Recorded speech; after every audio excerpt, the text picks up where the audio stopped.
ಸರ್ಕಾರ ಕೊಟ್ಟಿರ್ತಕ್ಕ ಅನುಮತಿ ಏನು ಕೊಟ್ಟಿದ್ದಾರೋ ಅನುಮತಿ ಕೊಡಬೇಕಾದ್ರೆ ಷರತ್ತುಗಳನ್ನ ಕೂಡ ಹಾಕಿಕೊಟ್ಟಿದ್ದಾರೆ. ಏನು ಷರತ್ತು ಅಂದರೆ 1.5 ಅಡಿ ಕಟ್ಟೆ ಏರಿಸ್ಬೇಕಾದ್ರೆ ಆ ಕಟ್ಟೆ ಏರಿಸಿದ್ರಿಂದ ಹಿನ್ನೀರಿನಿಂದ ಎಷ್ಟು ಮುಳುಗಡೆ ಆಗ್ತಾವೆ ಗ್ರಾಮಗಳು, ಎಷ್ಟು ಜಮೀನುಗಳು ಮುಳುಗಡೆ ಆಗ್ತಾವೋ ಅಷ್ಟು ಗ್ರಾಮಗಳಿಗೆ ಅಷ್ಟು ಜಮೀನುಗಳಿಗೆ ಪರಿಹಾರ ಕೊಟ್ಟು ನಂತರ ಕಟ್ಟೆ ಕಟ್ಟಿ ಅಂತ ಸರ್ಕಾರ ಅವರಿಗೆ ಆದೇಶ ಕೊಟ್ಟಿದೆ. ಆದರೆ ಅದನ್ನು ಉಲ್ಲಂಘನೆ ಮಾಡಿ ಅವರು ಕಟ್ಟೆ ಕಟ್ಟಿದ್ದಾರೆ. ಕಾಂಕ್ರೀಟ್ ಹಾಕೊಂಬಿಟ್ರು, ರಾತ್ರಿ ಕಟ್ಟೆನ ನಿರ್ಮಾಣ ಮಾಡ್ಕೊಂಡಿದ್ದಾರೆ.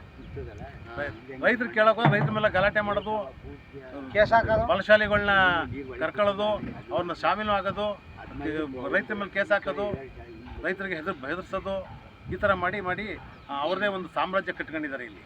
ಇದರಿಂದ ಈ ಬರೋಕೋದವ್ರು ಬಂದ ಮೇಲೆ ಇಲ್ಲಿ ನಮ್ಮ ಮನ್ಗೆರೆ ಇಡೀ ಗ್ರಾಮದ ಸುತ್ತಮುತ್ತ ಹಳ್ಳಿಗಳೆಲ್ಲ ಹಾಳಾಗೋಗಿದ್ದಾವೆ. ಅದರಿಂದ ನಮಗೇನು ಪ್ರಯೋಜನ ಇಲ್ಲ, ಆದರೆ ಎಲ್ಲವೂ ಹಾಳಾಗಿದ್ದಾವೆ. ಇಡೀ ರೈತರ ಕುಟುಂಬಗಳೇ ಎಲ್ಲ ಇವತ್ತು ಜಮೀನೆಲ್ಲ ಶೀತ ಹತ್ಕೊಂಡು ಎಲ್ಲರೂ ಬಿಟ್ಟು ಗ್ರಾಮನೇ ತೊರೆದು ಪಟ್ಟಣಕ್ಕೆ ಹೋಗ್ತಾ ಇದ್ದಾರೆ. ಇವತ್ತು ಆದಾಯಗಳು ಕಡಿಮೆ ಆಗಿದ್ದಾವೆ, ಜಮೀನುಗಳು ಯಾರು ತೊಗೊಳೋರಿಲ್ಲ, ಶೀತ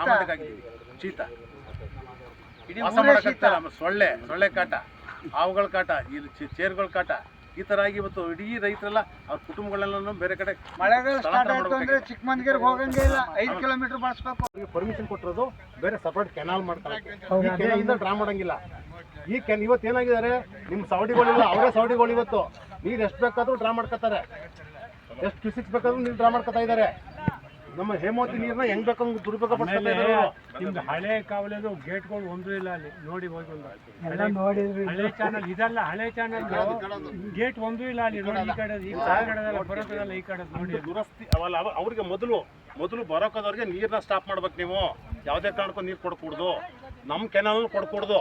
ಅದು ರೈತರ ಕೆನಾಲ್, ಅದು ರೈತರ ಬಳಕೆಗೆ ಇರ್ತಕ್ಕಂಥದ್ದು.